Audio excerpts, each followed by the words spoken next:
তো দ্বিতীয় রাউন্ডের খেলা শুরু হবে।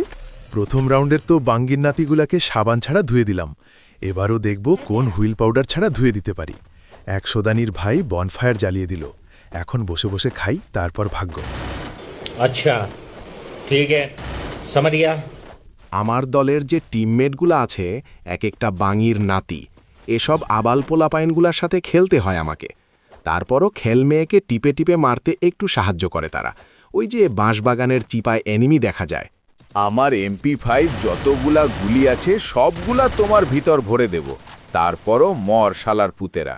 ওই যে আরেক শুকনা মাঘি আইছে কিল নেওয়ার জন্য।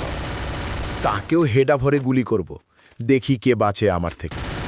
এখন ভাবতেছি মেডিকিটটা মেরে নিই, তারপর না জানি আবার কোনো এনিমি পেছন থেকে টুকি মেরে পুকি উঠিয়ে দেয়। আর তো মাত্র একটা বাকি আছে, তাকে খোঁজে আমার বাকি বন্দুকের গুলিগুলা তার পুকের মধ্যে ভরে দিতে হবে। এখন খুঁজতে হবে বাকি এনিমিটা কোথায়। ওদের দুজনের আগে আমাকে তাকে কিল করতে হবে। যদি না পারি তাহলে মান সম্মান ইজ্জত সব শেষ। এনিমিকে ডাক পারি, আয় আয় এনিমি টিপ দিয়ে যা। তুমি দিলে একটি টিপ, আমি দিমু তোমায় 2টি টিপটপ। তোমার মাঝখানে এনিমি তুমি কোথায়? ও মা, পেছন থেকে গুলি করে কে? আজকে তোমাকে মারবো। ব্লুয়াল মারলে লাভ হবে না, আমার সাথী মোর, মোর নাতি মোর।